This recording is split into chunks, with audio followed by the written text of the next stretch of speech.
ഹരേ രാമ രാമ രാമ ഹരേ ഹരേ. ഹരേ കൃഷ്ണ കൃഷ്ണ കൃഷ്ണ ഹരേ ഹരേ. സർവമംഗളമംഗല്യേ ശിവേ സർവാർദ്ധസാധികേ ശരണ്യേ ത്രംബകേ ഗൗരേ നാരായണി നമോസ്തുതേ. തുളസി മാഹാത്മ്യം. തുളസി ദ്രുമരൂപനായതു വിശ്വംഭരൻ, നളിനായത നേത്രൻ പുരുഷോത്തമനത്രേ. പാർത്താലും ഭക്തിയോടും ഓർത്താലും മൗലി തന്നിൽ ചേർത്താലും മുനെ നാമകീർത്തനം ചെയ്തെന്നാലും ഭക്തന്മാർക്കേകിയാലും തൊട്ടാലും മനുഷ്യർക്ക് മുക്തി നൽകിയിടും നൂനം തുളസി സുശോഭനം. പുലർച്ചയ്ക്കെഴുന്നേറ്റ് സുസ്നാതനായ ശേഷം തുളസി ദ്രുമം ചെന്നു സന്ദർശിക്കുന്ന മർത്യൻ എല്ലാ തീർത്ഥങ്ങളെയും സാദരം സന്ദർശിച്ചു കൊള്ളുകിലുണ്ടാകുന്ന ഫലത്തെ പ്രാപിച്ചിടും. പാത്തട്ടിൽ കീർത്തി പൊങ്ങും ശ്രീ പുരുഷോത്തമാഖ്യ ക്ഷേത്രത്തിൽ സന്നിധാനം ചെയ്യുന്ന മുകുന്ദനെ ദർശിച്ചാലുള്ള പുണ്യം കൈവരും. തുളസിയെ ദർശിച്ചാൽ എന്നുള്ളതിനില്ല സംശയമേതും. തുളസി ദ്രുമം കണ്ട ദിവസം ശുഭമാണെന്നുളവാകയെല്ലാവത്തേതൊരു വിധത്തിലും പൂർവജന്മാർജിതങ്ങളാകിയ ദുരിതങ്ങൾ നിർവാദം നശിച്ചിടും. തുളസി ദർശനത്താൽ ശുദ്ധനാണ് അശുദ്ധനാണെന്നൊന്നും ചിന്തിക്കേണ്ട. നിത്യവും ആർക്കും തൊടാം തുളസി ദളം മുനെ. തൊടുകൽ സർവപാപ നിർമുക്തനായി മർത്യൻ ഉടനെ വിശുദ്ധനായി തീരുമെന്നത് നൂനം. ശ്രീനാരായണപദം പ്രാപിപ്പാൻ കൊതിയുള്ള മാനവൻ തുളസിയെ ചൂടേണം ഭക്തിയോടും. തുളസി സ്പർശനം താൻ സ്നാനമായി ഭവിക്കുന്നു. തുളസി സ്പർശനം താൻ തപസ്സെന്നറിയണം. തുളസി സ്പർശനം താൻ കൈവല്യം മഹാമുനി.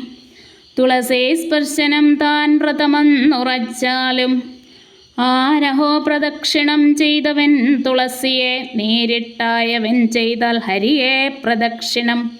പാരിതിലേതൊരുത്തൻ തുളസിക്കായി കൊണ്ട് പാരിച്ച ഭക്തിയോടും ചെയ്യുന്നു നമസ്കാരം. ആവർത്തിക്കാത്തവണ്ണമായവൻ നിസ്സന്ദേഹം ശ്രീ വിശ്വംഭരനോട് സായുജ്യം പ്രാപിച്ചിടും. തുളസി കാനനത്തിൽ കമലാലയാക്കാന്തൻ നളിനേക്ഷണൻ വിഷ്ണു വാഴുന്നു മുദാ സദാ. ഓർത്താലും സർവദേവമയനാം നാരായണൻ പാർത്തേടും സ്ഥലത്തു ഞാൻ പാർവതിയോടും കൂടെ സർവദാ സന്നിധാനം ചെയ്യുമാ വിധാതാവും സാവിത്രിയോടും കൂടി വാണിടുമെന്നു നൂനം. ആകയാൽ അത്യുത്തമം തൽസ്ഥാനം പ്രാപിച്ചവൻ വൈകുണ്ഠലോകം പ്രാപിച്ചാനന്ദമാർന്നു വാഴും. നിത്യവും കുളിച്ചുടൻ തുളസീവനം ഭക്ത്യാ ശുദ്ധിയാക്കുന്ന മർത്യൻ സ്വർഗം സംപ്രാപിച്ചിടും. തുളസി മൂലത്തിങ്കൽ നിന്നു മണ്ണെടുത്തു നൽ തിലകം തൊടുന്നവൻ വൈഷ്ണവോത്തമനല്ലോ. അന്വഹം കപാലവും കണ്ഠവും തഥാ കർണദ്വന്ദ്വവും കുചങ്ങളും ബ്രഹ്മരന്ധ്രവും പിന്നെ പൃഷ്ഠവും പാർശ്വങ്ങളും നാഭിയും മുനെ കുറിയിട്ടുകൊള്ളുവാൻ തക്ക സ്ഥാനങ്ങളെന്നോർക്കണം. തുളസി പുഷ്പം കൊണ്ട് ഹരിയെ പൂജിക്കുവാൻ കളങ്കം പേരറ്റുള്ള ഹരിഭക്തോത്തമൻ താൻ. വൈശിഷ്ട്യമേറ്റമേറും കാർത്തികം മാഘം പിന്നെ വൈശാഖമെന്നീ മാസം മൂന്നിലും വിധി പോലെ നിത്യവും പ്രാതസ്നാനം ചെയ്തുടൻ തുളസിതൻ പത്രകം ഭഗവാനം ഹരിക്കാരർപ്പിക്കുന്നു. പുണ്യമായി അവനുള്ളതിത്രയാണെന്ന നേരെ വർണ്ണിപ്പാൻ സാമർഥ്യമില്ലാതിശേഷനു പോലും. തുളസി പത്രം കൊണ്ടും തുളസി പുഷ്പം കൊണ്ടും തുളസി കാനനത്തിൽ ഹരിയെ പൂജിക്കണം. അങ്ങനെ ചെയ്താൽ മഹാക്ഷേത്രത്തിൽ ശ്രീകാന്തനെ തിങ്ങിനെ ഭക്ത്യാ പൂജ ചെയ്ത പോലെയായി. യാതൊരു സൽക്കർമ്മവും തുളസീരഹിതമായി ഭൂതലത്തിങ്കലാരും ചെയ്യരുതൊരിക്കലും. തുളസി വിഹീനമായി കർമ്മം ചെയ്യുകിൽ പൂർവഫലമായി അതിനുണ്ടാകുന്നതല്ലെന്നോർക്കേണം. തുളസീകാനനത്തിൻ മധ്യത്തിൽ വിഷ്ണുക്ഷേത്രം ഉളവാക്കിയിട്ടു തത്ര ഹരിയെ സ്ഥാപിച്ചെന്നും സേവനാസക്തനായി വർത്തിക്കും പുമാൻ വിഷ്ണുദേവനു തുല്യനായി തീരുമെന്നറിയണം. ചേതസിൽ തുളസിയെ ശ്രീ മഹാവിഷ്ണുവെന്ന് വീതസന്ദേഹമോർത്തു സാഷ്ടാംഗം വണങ്ങേണം.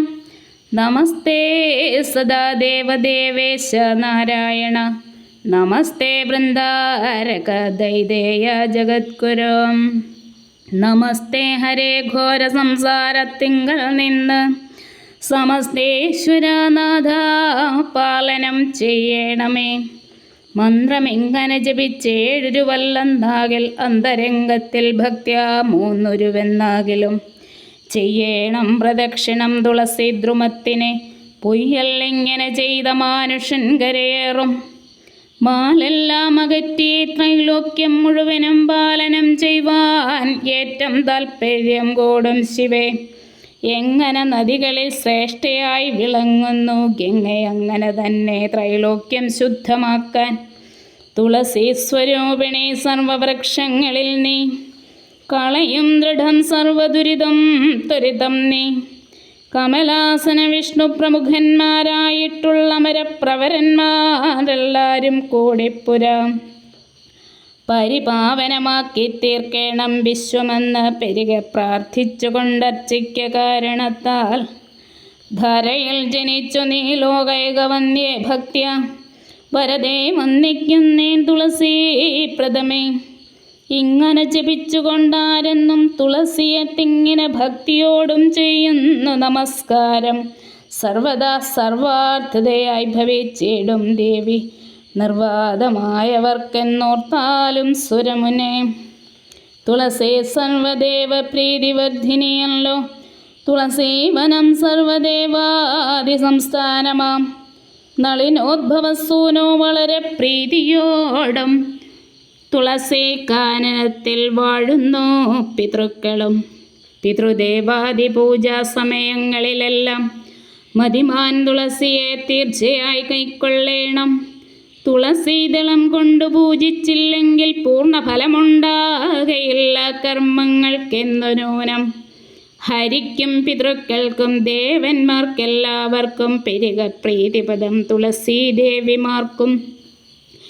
എവിടെ തുളസിയുണ്ടെല്ലാ തീർത്ഥങ്ങളോടും അവിടെ ഗംഗാദേവി വാണുകൊള്ളുന്നു സ്വയം. നലമേറുന്ന ഗംഗാ നദിയിൽ മരിക്കലും തുളസി കാനനത്തിൽ ദേഹത്തെ ത്യജിക്കലും പരമം പദം പ്രാപിച്ചിടുന്നു ശരീരികൾ. ചെറുതും ഭേദമില്ല ഫലത്തിനറിഞ്ഞാലും നെല്ലിയും കൂടിയുണ്ട തുളസി തോപ്പിലെങ്കിൽ ചൊല്ലുവാൻ ആളല്ലതിൻ മാഹാത്മ്യം മാമുനെ ഞാൻ.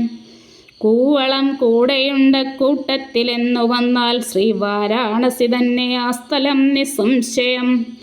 ശങ്കരനെയോ സാക്ഷാൽ പങ്കജനേത്രനെയോ പങ്കമൊക്കെയും നീക്കും ശ്രീ മഹാദേവിയെയോ ആ സ്ഥലത്തെങ്കൽ ഭക്തിയ പൂജിക്കിൽ പുണ്യമേറും. ഇത്തരമല്ലാതത്ര ചൊല്ലുന്നതെന്തഹോ ഞാൻ. അവിടെ കൂവളത്തിൻ ദളമൊന്നെടുത്തുടൻ ശിവനെ പൂജിച്ചവൻ ശിവനായി തേരും ദൃഢം. ഹരിയെ തുളസിതൻ മൂലത്തിൽ പൂജിച്ചവൻ ഹരിസായുജ്യമാർന്നു കൊണ്ടേടും സത്യം സത്യം. തുളസി മാഹാത്മ്യം ഞാൻ ചൊല്ലിനേൻ, ഇതു കേട്ടാൽ ഉളവാമെല്ലാവർക്കും മേൽക്കുമേൽ സന്മംഗളം.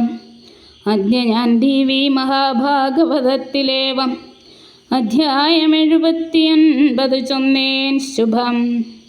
കരചരണകൃതം വക്കായജം കന്മജം വാ ശ്രവണനയനജം വാ മാനസം വാ പരാധം വിവിഹിതമവിഹിതം വാ സർവമേതക്ഷമസ്വ. ശിവ ശിവ കരുണാബ്ധേ ശ്രീ മഹാദേവ ശംഭോ. കായേന വാചാ മനസേന്ദ്രിയർവാ ബുദ്ധ്യാത്മനാ വാ പ്രകൃതേ സ്വഭാവാത് കരോമി അദ്യ സകലം പരസ്മൈ നാരായണായേതി സമർപ്പയാമി. നാരായണായേതി സമർപ്പയാമി. ശ്രീനാരായണായേതി സമർപ്പയാമി.